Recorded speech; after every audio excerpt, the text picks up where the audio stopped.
भाजपा सरकार द्वारा चिराग पासवान और रीना पासवान से जबरन बीते दिन दिल्ली के 12 जनपद का बांग्ला खाली कराने के मामले में अब चाचा पशुपति पारस ने एंट्री मार ली है। दरअसल केंद्र सरकार पर बांग्ला खाली कराने के लिए सामान को सड़क पर फेंक देने का आरोप लगा था और यह आरोप चिराग पासवान ने स्वयं केंद्र सरकार यानी कि भाजपा सरकार पर लगाया था। इस दौरान भीमराव अंबेडकर और रामविलास पासवान की तस्वीर भी रोड पर फेंकी हुई पाई गई थी, जिसका वीडियो वायरल भी हुआ था। पशुपति पारस ने इसे चिराग पासवान का स्टंट करार दिया है। केंद्रीय मंत्री और चिराग पासवान के चाचा पशुपति कुमार पारस ने बीते दिन मीडिया से बात करते हुए कहा कि राजनीतिक माइलेज लेने के लिए चिराग ने भीमराव अंबेडकर और रामविलास पासवान की खराब तस्वीरों को सड़क पर फेंकवा दिया था। उसके बाद उनका फोटो शूट करवाया। पशुपति पारस ने कहा कि सड़क पर फेंके गए फोटो में चिराग और उनकी मां की तस्वीर क्यों नहीं थी। ऐसा इसलिए हुआ क्योंकि उन तस्वीरों को चिराग पासवान पहले ही सहेज कर अपने साथ ले गए थे। पशुपति पारस ने कहा कि चिराग और उनकी मां 12 जनपद से ट्रक पर सभी बहुमूल्य सामान लाद कर ले गए। एक और पशुपति पारस से अपने भतीजे और भाभी पर इतना तीखा हमला बोला, वहीं दूसरी ओर सहानुभूति भी जता दी। पशुपति पारस ने कहा कि 12 जनपद के बंगले को खाली कराए जाने से सबसे अधिक दुखी वह खुद हैं। पारस ने कहा कि मेरे बड़े भाई 30 साल तक उस बंगले में रहे हैं और मुझे खुद वह अपने घर जैसा लगता था। पशुपति पारस ने यह भी कहा कि 12 जनपद खाली होने का अफसोस चिराग से ज़्यादा मुझे खुद ब खुद महसूस हो रहा है।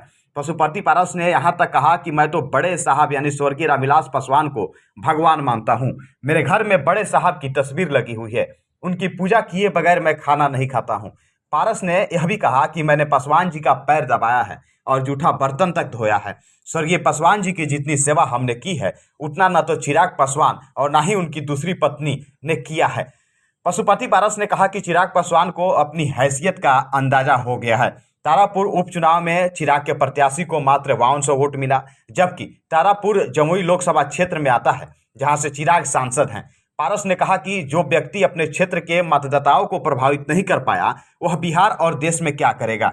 अब खिसियानी बिल्ली खंभा नोचे। पशुपति पारस ने यहाँ तक कहा कि हम हमेशा चिराग पासवान को बोले थे कि हम लोग लोकसभा चुनाव में गठबंधन बनाकर जीते हैं, विधानसभा चुनाव भी गठबंधन के साथ लड़ा जाए। मेरे बड़े भाई की भी यही इच्छा थी कि गठबंधन में ही लड़ा जाए, लेकिन चिराग पासवान बोलते थे कि हम नीतीश कुमार को जेल भेजेंगे। आप ही लोग देखिए कि आज नीतीश कहाँ हैं और चिराग पासवान कहाँ हैं।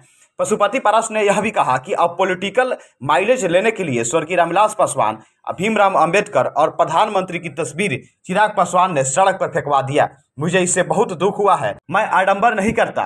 कुछ लोग राजनीतिक माइलेज लेने के लिए भगवान जैसे व्यक्ति की तस्वीर को भी सड़क पर फेंक देते हैं। पारस ने कहा कि चिराग ने मुझे अपशब्द कहा था। अक्टूबर में ही चिराग पासवान ने अपने घर पर बुलाकर अपनी मां और प्रिंस राज के सामने कह दिया था कि आपके और हमारे खून में फर्क है। हमने उसी दिन बोल दिया था कि अब ना तो तुम मेरे भतीजा हो और ना ही हम तुम्हारे चाचा हैं।